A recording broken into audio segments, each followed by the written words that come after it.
হরে কৃষ্ণ। নমস্কার সবাইকে। আমরা জানবো বিজয়া একাদশীর কোন দিন পড়ছে, কবে পড়ছে, শুভ সময় ও তিথি, তার তাৎপর্য, নিয়ম, পূজার নিয়ম, আর সেই দিনে কি দান করতে হবে, এইসব আমরা জানবো। তো চলুন বিস্তারিত জানা যাক। সনাতন ধর্মে একাদশী উপবাসকে ভগবান বিষ্ণুর আশীর্বাদ লাভের সর্বোত্তম উপায় হিসেবে বিবেচনা করা হয়। সারা বছর ধরে অনুষ্ঠিত 24টি একাদশীর প্রতিটিরই নিজস্ব আধ্যাত্মিক তাৎপর্য রয়েছে। তবে ফাল্গুন মাসের শুক্লপক্ষে শুক্ল পক্ষ পরে বিজয়া একাদশীকে বিশেষভাবে ফলপ্রসূ বলে মনে করা হয়। নাম থেকে বোঝাই যায় এই একাদশী বিজয়, সাফল্য এবং বাধা থেকে মুক্তি নিয়ে আসে। ধর্মীয় বিশ্বাস অনুসারে যারা ভক্তি সহকারে এবং নিয়মিতভাবে বিজয়া একাদশী উপবাস পালন করেন তারা জীবনের সমস্ত সংগ্রাম থেকে মুক্তি পান এবং ভগবান বিষ্ণুর বিশেষ আশীর্বাদ লাভ করেন। বিজয়া একাদশী 2026 তারিখ এবং শুভ সময় 2026 সালে বিজয়া একাদশী 13 ফেব্রুয়ারি 2026 শুক্রবার পালিত হবে। একাদশী তিথি 12 ফেব্রুয়ারি 2026 তারিখে রাত 12:22 শুরু হবে এবং 13 ফেব্রুয়ারি দুপুর 55 শেষ হবে।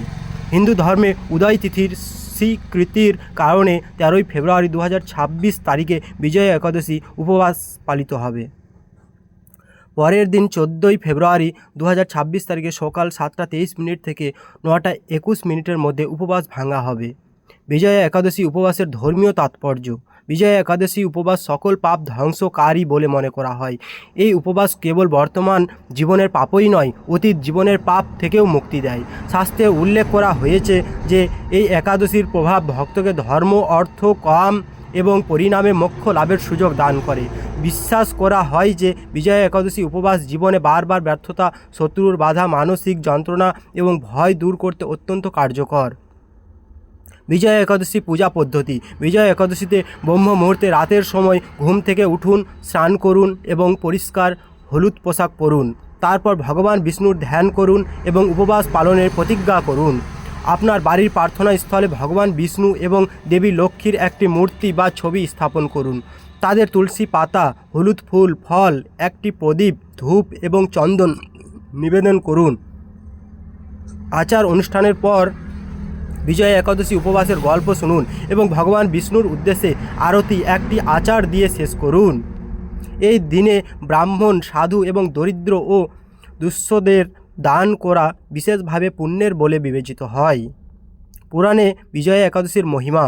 পদ্মপুরাণ এবং স্কন্দ পুরাণে বিজয়া একাদশী বর্ণিত হয়েছে। কাহিনী অনুসারে ভগবান রাম লঙ্কা জয় করার আগে বিজয়া একাদশী উপবাস পালন করেছিলেন। এই উপবাসের প্রভাবের কারণে তিনি রাবণের ওপর বিজয়ী হয়েছিলেন। শাস্ত্রে বলা হয়েছে যে এই দিনে উপবাস করলে সোনা, জমি, খাদ্য এবং গরু দানের সমান পুণ্য পাওয়া যায়। অপরন্তু এই উপবাস বাজপেয় যজ্ঞ এর মতোই পুণ্য প্রদান করে। বিজয়া একাদশী উপবাসের নিয়ম। এই দিনে পরনিন্দা, ছলনা, ক্রোধ এবং ঘৃণা থেকে বিরত থাকুন। ভাত বা ভারী খাবার খাবেন না। কালো পোশাক পরিধান করে এড়িয়ে চলুন। রাতের বেলা ভগবান বিষ্ণুর নাম ভগবান মন্ত্র পাঠ এবং জপ করুন। বিজয়া একাদশীতে দান বিশেষ গুরুত্ব। সনাতন ধর্মে দানকে কলিযুগের সর্বশ্রেষ্ঠ পুণ্য হিসেবে বিবেচনা করা হয়। বিজয়া একাদশীর মতো পবিত্র দিনে করা দান অনন্ত পুণ্য লাভ করে। এই দিনে খাদ্য, বস্ত্র, অর্থ এবং গরু দান বিশেষভাবে পুণ্যবান বলে বিবেচিত হয়। মনুস্মৃতি বলে, ত্রেতা যুগে যিনি জ্ঞান অর্জন করেন তিনি তপস্যা লাভ করেন, দাপরে যিনি যজ্ঞ লাভ করেন এবং কলিযুগে, সত্যযুগে তপস্যা, ত্রেতাযুগে জ্ঞান, দাপরে ত্যাগ এবং কলিযুগে দান হলো মানব কল্যাণের পথ। বিজয়া একাদশীতে কী দান করবেন?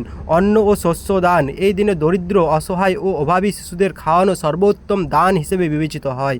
বিজয়া একাদশীর শুভ উপলক্ষে নারায়ণ সেবা সংস্থার প্রতিবদ্ধী ও অভাবী শিশুদের খাওয়ানোর এবং জীবিকা নির্বাহের সেবা প্রকল্পে অবদান রাখুন। কিছু ভুল ত্রুটি হলে ক্ষমা করবেন, নিজেরা একটু ভালোভাবে পড়ে নেবেন আর এই দিনে বেশি করে নাম জপ, কীর্তন ও গীতা পাঠ করবেন।